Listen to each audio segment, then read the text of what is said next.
அன்பானவர்கள் அனைவருக்கும் இனிமையான மகிழ்வான வணக்கங்கள். வேலவனுக்கு முன்னவனே, வேண்டுதலுக்கு உரியவனே, வேலைக்கு அருள் புரிபவனே, உன்னை வேண்டி நின்று வாழ்கின்றோம். எம் வினை தீர்த்து வேண்டுதலுக்கு விடை தருவாய் விநாயகப் பெருமானே என விநாயகரை மனதார வணங்கி அபிராமி அந்தாதியின் 7வது பாடலை பாடுவதற்கு அருள் புரிந்த எம் அன்னையின் பாதத்தை தொட்டு வணங்கி 7வது அந்தாதி கவலைகளை தீர என்ன வழி. ஓயாத கவலை, அலை போல் கவலை வந்துக்கிட்டே இருக்குது. அதை தீர்றதுக்கு என்ன வழி? சும்மா உட்காந்துட்டு இருந்தால் போதுமா? முடியாது. பசிக்குதுன்னு உட்காந்துக்கிட்டே இருந்தால் சாப்பாடு வந்துடுமா? அதுக்கான ஏற்பாடு பண்ணணுமா இல்லையா? அதே போல தான் நமக்கு கவலை இருக்குன்னா அது தீர்வதற்கான வழி என்ன? ஒரே ஒரு வழிதான். மீண்டும் மீண்டும் மீண்டும் சொல்வது அவளின் திருப்பாதங்களை சரணடைவது மட்டும்தான். வாருங்கள், 7வது அந்தாதியில் நமக்காகவே சுப்பிரமணிய பட்டர் அருளியிருக்கார். அதை நாம் கேட்டு படித்து பயன்பெறுவோம். ததியுரு மத்தில் சுழலும் என் ஆவி தளர்விலதோர் கதியுரு வண்ணம் கருது கண்டாய் கமலாலயனும் மதியுரு வேணி மகிழ்நனுமாலும் வணங்கி என்றும் துதியுரு சேவடியாய் சிந்தூரான சுந்தரியே. அதாவதுங்க, உலகிலே பிறந்தும் பக்தியில் வழியிலே ஈடுபடாமல் உலக வாழ்க்கையிலே ஈடுபடுபவர்களின் உயிரும் உடலும் எத்தகைய வேதனைப்படுகின்றன என்பதை எண்ணியபடியே வழியில் நடந்து போய் கொண்டிருந்தாராம் அபிராமி பட்டர். இந்த உலகத்தில் தான் பிறந்திருக்கோம்.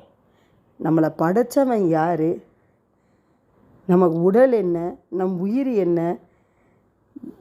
பகவானை நாடாமல் நம்ம இருந்தால் வாழ்க்கையில் கஷ்டப்படுறோன்னா அதோட அர்த்தம் என்ன அப்படின்னு யோசிச்சுக்கிட்டே இருந்திருக்கார்.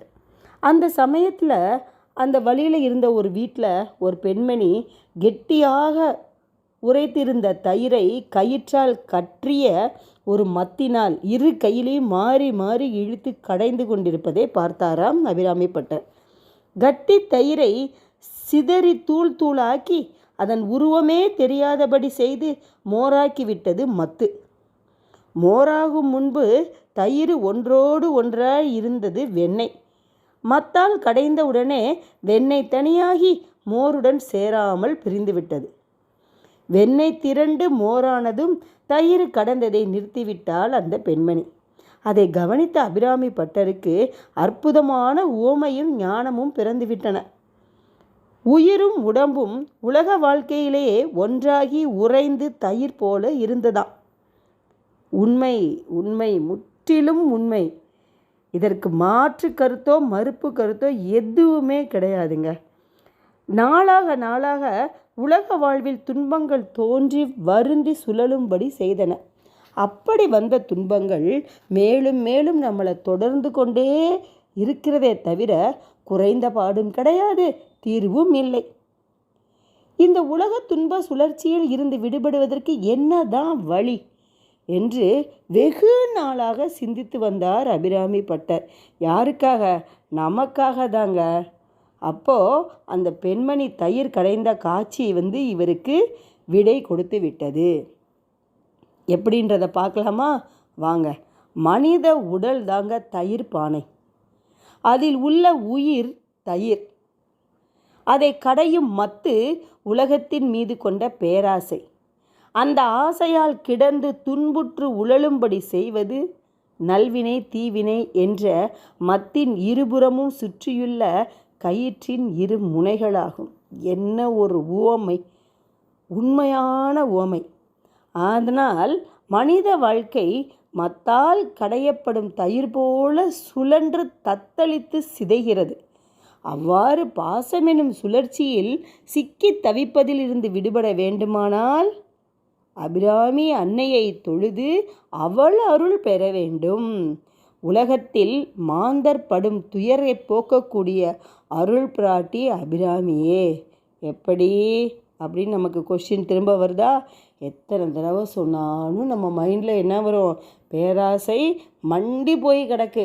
அந்த பேராசை மட்டுமா மண்டி போய் கிடக்கு? அந்த பேராசைக்கான காரணம் என்னங்க? முதல்ல துளிர் விட்டு தேவைக்கு மீறின ஆசை வருது. அந்த ஆசையால் வந்த துன்பம் என்ன வருது? இதை வாங்கணும் அதை வாங்கணும்னு நமக்கு பேராசையாக மாறுதுங்க. இப்படி ஒவ்வொன்றா பேராசை படப்பட எல்லாமே நம்மளை தொத்திக்குது. பணம், படோபகாரம், மீண்டும் மீண்டும் ஆணவம், அகம்பாவம், காமம், கோபம், குரோதம் எல்லாம் வர ஆரம்பிச்சிருதுங்க. அப்போ வந்தால் நம்ம எப்படி இருப்போம்? சிக்கி போய் தான் இருப்போம். சரி, இப்போ எப்படி அந்த சிக்கல்லேருந்து வெளியே வர்றது?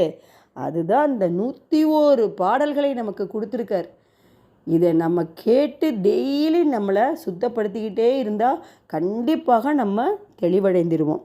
தயிரை கடைபவள் மத்தை சுழலை செய்யும் கயிற்றை விட்டதும் உடனே எப்படி மத்து நின்று விடுகிறதோ அதுபோல அபிராமியே தஞ்சம் என்று அவள் திருவடியை சேர்ந்து விட்டால் போதும். உலக வாழ்க்கையில் நம்மளை துன்புறுத்தும் செயல்கள் எதுவுமே இல்லாமல் செய்து விடுவார். எப்படி பார்த்தீங்களாங்க? இது உண்மை, முற்றிலும் உண்மை. ததியுறு மத்தில் சுழலும் என் ஆவி தளர்விததோர் கதியுறு வண்ணம் கருதுகண்டாய் கமலாலயனும் மதியுருவேணி மகிழனுமாலும் வணங்கி என்றும் துதியுறு சேவடியாய் சிந்தூரான சின்ன பெண்ணே, என் சுந்தரியே, என் செல்வமே, என் சக்தியே, அனைத்தும் நீயே அம்மா. அதனால் அபிராமி தாயிடம் சென்று பிரம்மாவும் சடையில் சந்திரனை தரித்த சிவனும் திருமாலும் போற்றி வணங்கும்படியான திருவடி பேருள் உடைய சுந்தரியே, என் செல்வ சீமாட்டியே, கடையும் மத்தின் இடைப்பட்ட தயிர் போல என் உயிர் படாத பாடுபட்டு நைகிறது. அந்த அவதி நிலையிலிருந்து என்னை மீட்டி நற்கதி பெறும்படி அருள் செய்வாயாக என்று நயந்து தன்னை உருக்கி பாடுகிறார் அபிராமி பட்டர். அவர் பாடினார், அபிராமியின் பாதத்தில் தஞ்சம் அடைந்தார். அவர் எப்படி இருக்கார்? அபிராமி கூடவே இருக்கார். எந்த கவலையும் இல்லாமல் வைகுண்ட பிராப்தி அடைந்து இருக்கார். அதே போல் நம்மளும் அவளே கதியென்று